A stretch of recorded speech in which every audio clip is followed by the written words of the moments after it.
Magandang araw sa inyong lahat. Sa pagpapatuloy ng Japan adventure namin ni Lulu, pinuntahan namin ang 4 na tourist destination sa Osaka. Ang Osaka Castle, Umeda Sky Building, F5 Ferris Wheel, at ang Tombori River Cruise. Kaya mga katropa, muli sana ninyo kaming samahan sa aming munting paglalakbay.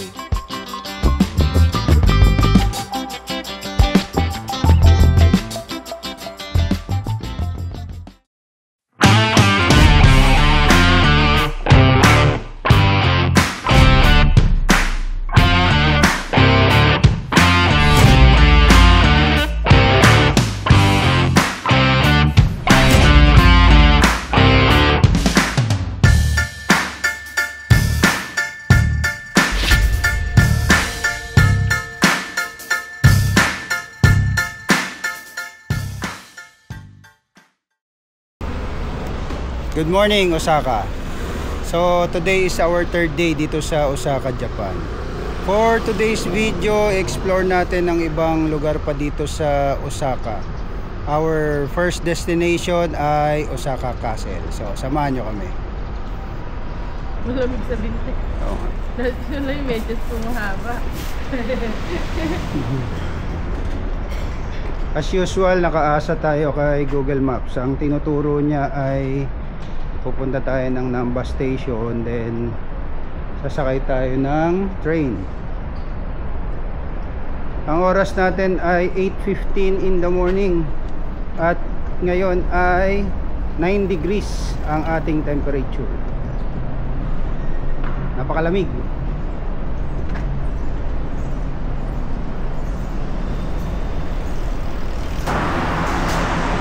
Sabi ni Google ay kailangan natin maglakad ng 7 minutes papuntang Yotsubashi Line. So kung sakaling pupunta kayo ng Japan, napakahalaga o napaka-importante ng internet connection. As much as possible, mag-avail kayo through Klook para makatipid. Marami kayong choices.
After 2 train rides at saka 4 station, eto, papunta na tayo sa Osaka Castle. So sabi doon sa marker nila 1.1 kilometers. Mahaba-habang lakaran, mga 20 minutes na lakad.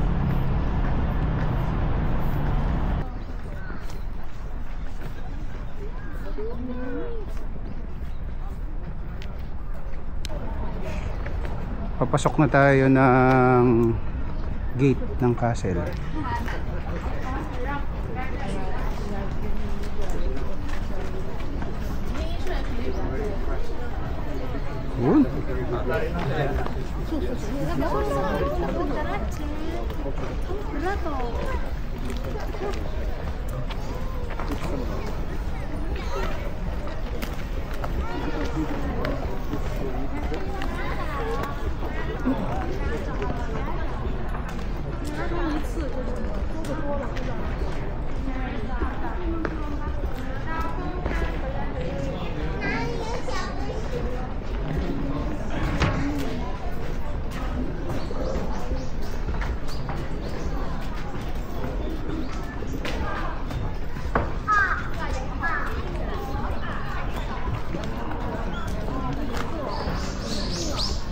Ang ganda na ng mga puno dito sa loob ng Osaka Castle. Ayan o, gaganda ng kulay.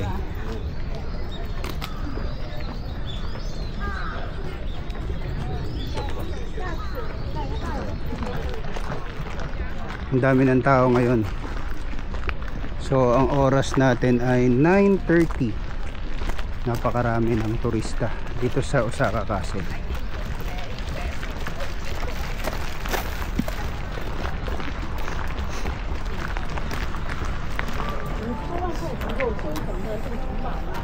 Ito yung pangalawang gate papasok ng Osaka Castle.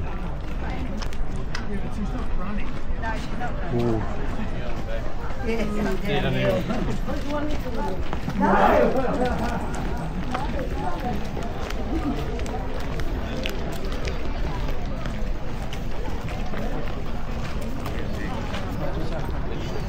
Ito na sa ating harapan ang Osaka Castle. Tama nga yung sabi sa mga advisories nila na iwasan pumunta ng Monday and Tuesday dahil ito yung panahon na nag-field trip ang mga estudyante. So kung mapapansin nyo, napakaraming tao ngayon. Bukod sa mga turista, may mga estudyante na nag-field trip.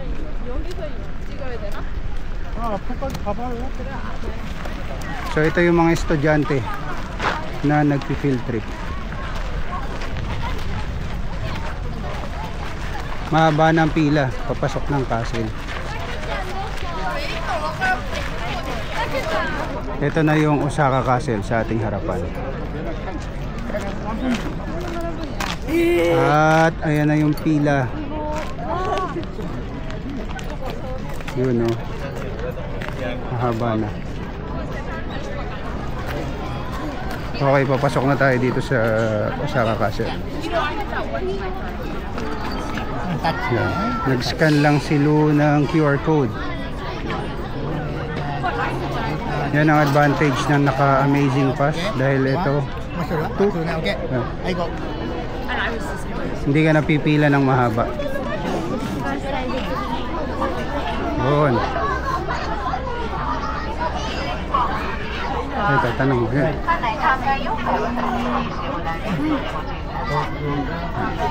QR na lang pagka naka-amazing pass.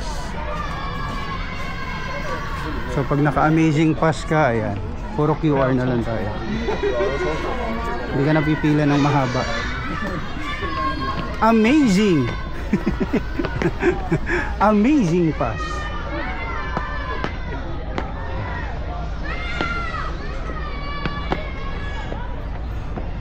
At medyo matarik ang mga hagdanan. Malalaki yung mga steps niya. Ayan o.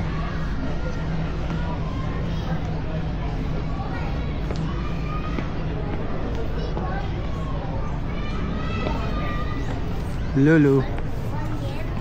We're not in the Philippines.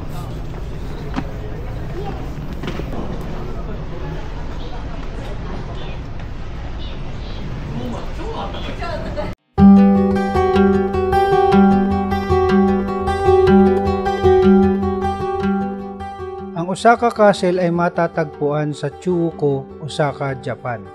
Sinasabing pinangunahan ni Toyotomi Hideyoshi ang pagtatayo ng castle noong 1583. Ang naging batayan sa pagtatayo ng Osaka Castle ay ang Asuchi Castle na nagsilbing headquarters ni Oda Nobunaga.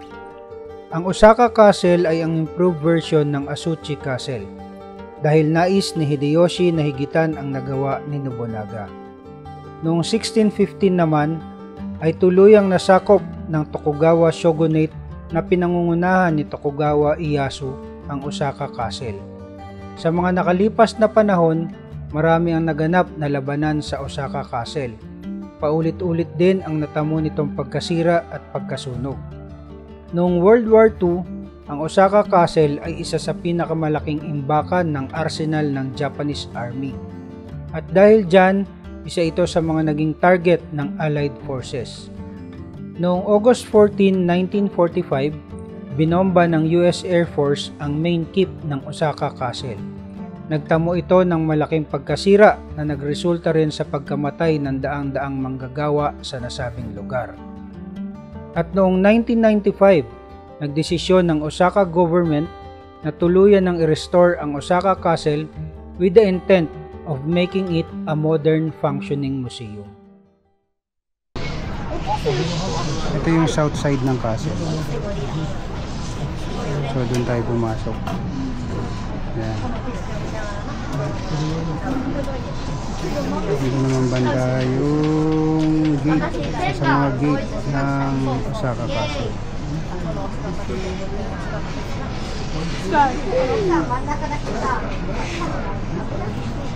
Ito naman yung east side. This is a mountain split Osaka and Nara. So this is Nara city. Ito naman yung north side.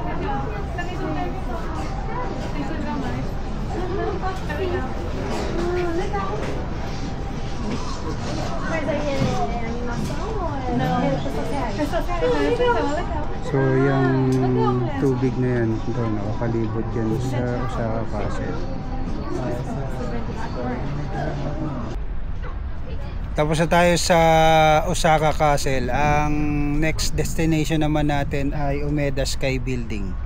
So pahinga muna kami rito dahil medyo mahaba yung nilakad namin. Mga more than 1.2 kilometers siguro yun. Check lang muna namin ulit sa Google Maps kung paano kami makakarating ng Umeda Sky Building.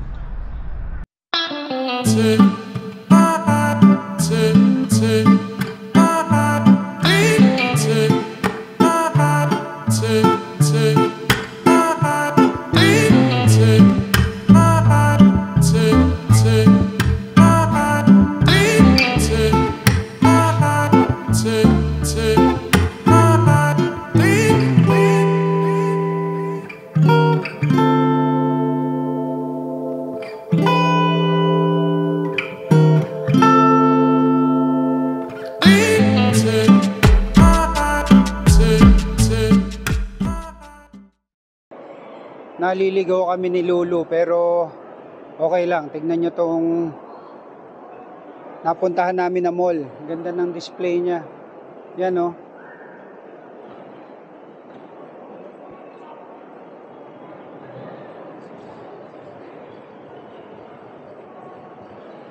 Nahanap namin yung papunta ng Kobe Line.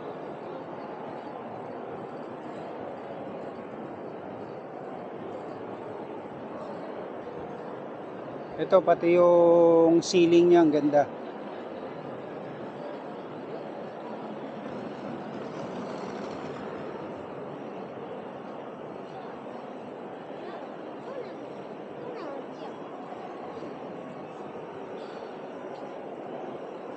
Yung display niya oh.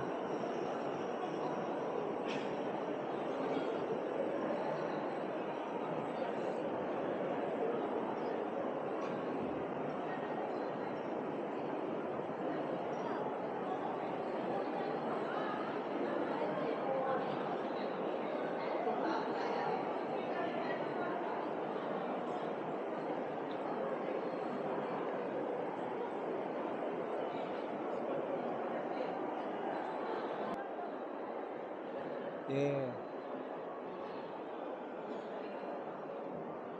Ayan na yung HEP5 na Ferris wheel.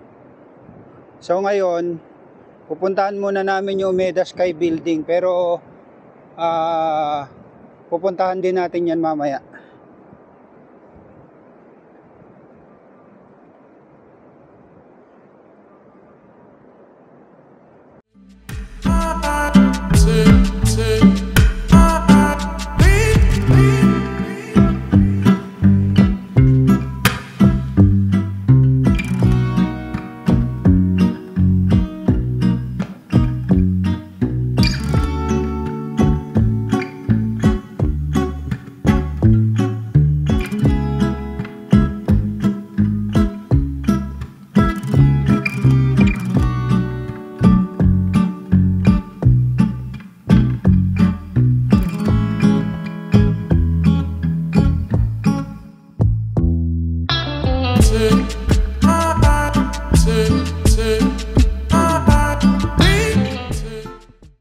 Ito na ang Umeda Sky Building.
So akyat ulit tayo ng isang floor papunta ng skywalk.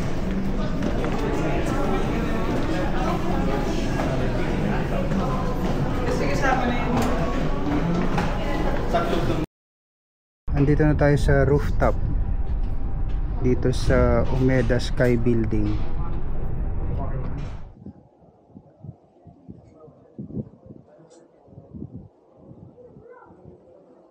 At ito ang ating view. Yeah.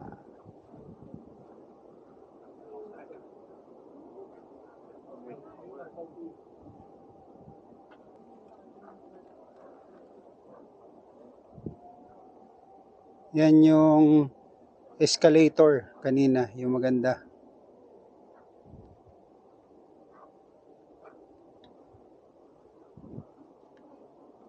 Yun, no?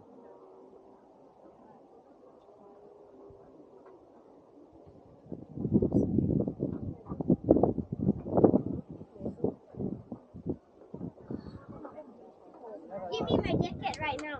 Give me my jacket right now.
Ito yung magandang nakakatakot.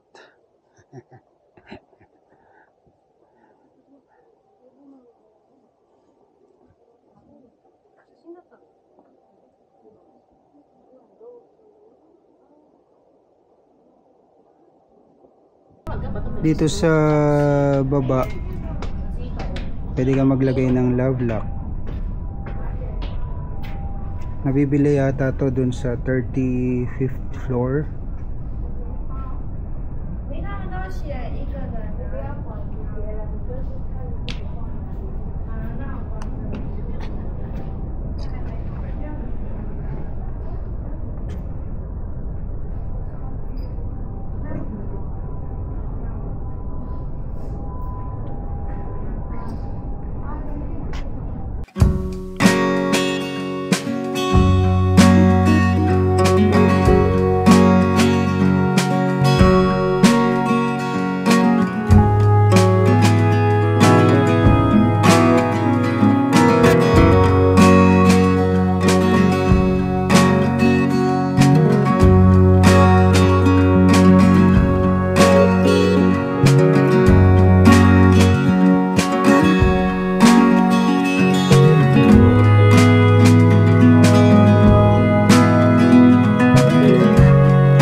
Tapos na tayo sa Umeda Sky Building. So ang next naman natin ay ang HEP 5. Dito rin yan sa Umeda area.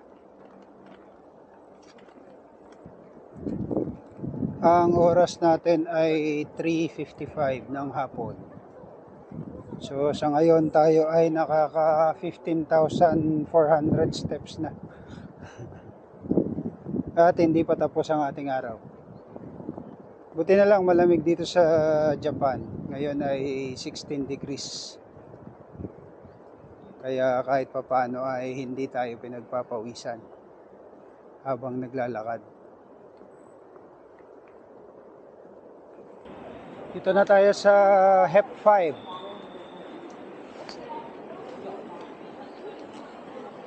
Yan o, HEP 5.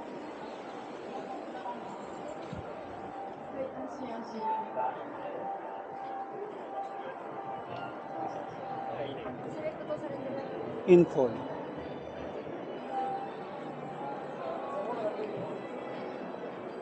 Sa 7th floor daw ang bilihan ng ticket.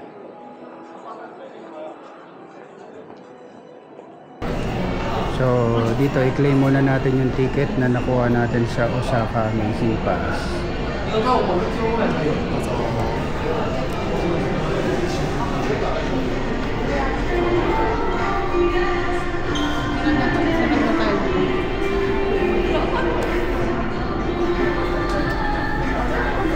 Ayan na yung Ferris wheel.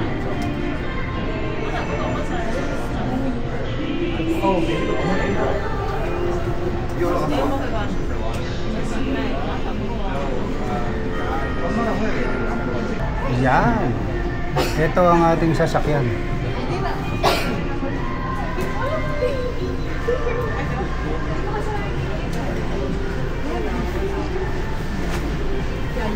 Look.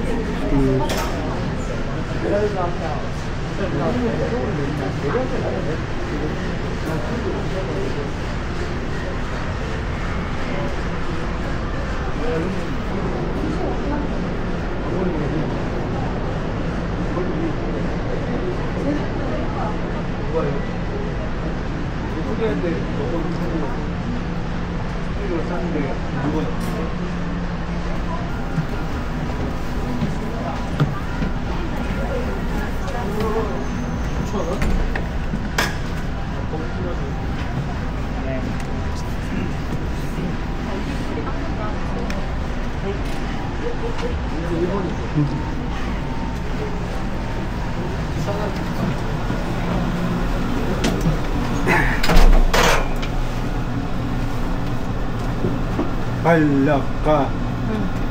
Ito, nakasakay na tayo sa Ferris wheel.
Ito, patapos na yung ride natin.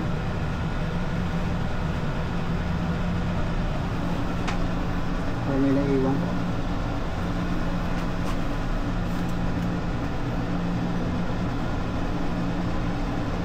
Pwede na mag-picture dyan. Yan o, kunwari nakasarap pa to, picturean mo muna. Doon sa labas. Ah, okay.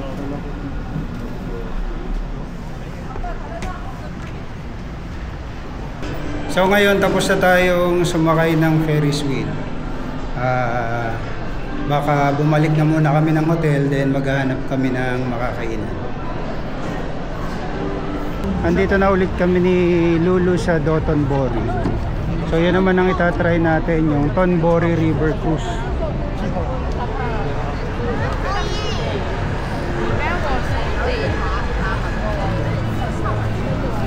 Kasama pa rin siya sa Klook Amazing Pass.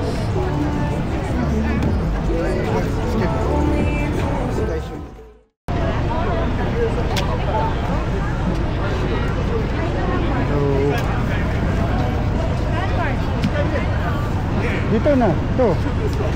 Dulo? Dulo. Dulo ko.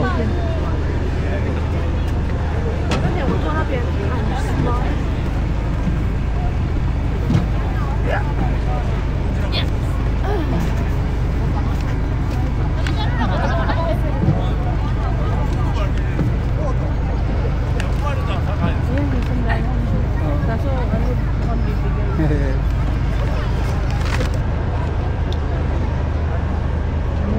So ang ticketing office nito dito makikita sa may donkey.